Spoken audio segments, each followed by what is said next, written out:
So NEET exam రాస్తున్నారా? So exam రాసిన తర్వాత స్టూడెంట్స్ ఈ విషయంలో చాలా జాగ్రత్తగా ఉండాల్సిన అవసరం ఉంది. ఈడబ్ల్యూఎస్ సర్టిఫికేట్ సబ్మిట్ చేసే విషయంలో మనందరికీ తెలుసు, ఈ ఎకనామికల్లీ వీకర్ సెక్షన్ గురించి ఈడబ్ల్యూఎస్ రాజ్యాంగం మనకు ఒక హక్కులు కల్పించింది, కొంత రిజర్వేషన్ కల్పిస్తుంది. అండ్ ఓసీ ఓపెన్ కేటగిరీ వర్గాల్లో ఏదైతే ఉన్నారో దానిలో కూడా వెనకబడిన వాళ్ళు ఉన్నారు ఆర్థికంగా. సో డెఫినెట్లీ వీళ్ళకి చేయూతను ఇవ్వాల్సిన అవసరం ఉంది అని చెప్పి ఇదైతే చూశారు.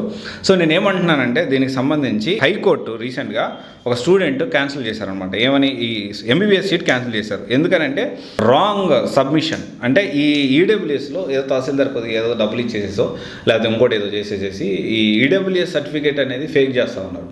వాళ్ళకి ఏంటంటే వచ్చిన సీట్ కూడా క్యాన్సిల్ అయిపోయింది. ఇది జరిగింది జమ్మూ అండ్ కాశ్మీర్ దానికి సంబంధించిన ఏరియాలో జరిగింది. ఇదైతే ఖచ్చితంగా ఇప్పుడు ఆల్రెడీ మీరు అందరూ గుర్తుపెట్టుకోండి, ఇదంత పెద్ద విషయమా, దీన్ని సీరియస్గా తీసుకుంటున్నారా అంటే ఈడబ్ల్యూఎస్ని ఇప్పుడున్న సిచ్యువేషన్లో చాలా సీరియస్గా తీసుకుంటున్నారు. రీసెంట్లీ యూపీఎస్సీ అంటే సివిల్స్ ఏదైతే ఐఏఎస్ ఐపీఎస్ సంబంధించిన ఎగ్జామ్ జరుగుతుంది కదా, దాంట్లో కూడా ఈ ఈడబ్ల్యూఎస్ మీద పెద్ద కేసు కూడా నడుస్తూ ఉంది ఇప్పుడు. అంటే దీని మీద కేసు కూడా నడుస్తాం, అంటే ఈ కాదు వేరే ఇష్యూ కేసు నడుస్తూ ఉంది. అండ్ అయితే దీని మీద ఈ ఈడబ్ల్యూఎస్ని ఫేక్ చేయడం అనేది కరెక్ట్ కాదు, గుర్తుపెట్టుకోండి. అనవసరంగా మీరు కేసులు మీద వేసుకోవద్దు. మీ పేరెంట్స్ కూడా గుర్తుపెట్టుకోండి.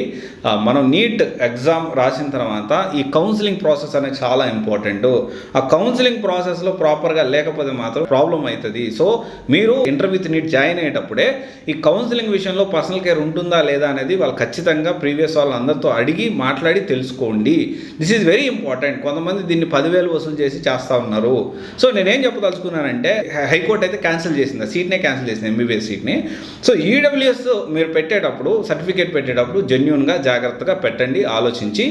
ఎస్పెషల్లీ ఈ నీట్ ఎగ్జామ్ రాసేవాళ్ళు ఓకేనా, ఆలోచించండి, ఆలోచించి జాగ్రత్తగా పెట్టుకోండి. లేకపోతే సీట్ వచ్చినా కానీ క్యాన్సిల్ అయ్యేదానికి ఛాన్సెస్ ఉంటాయి. Thank you.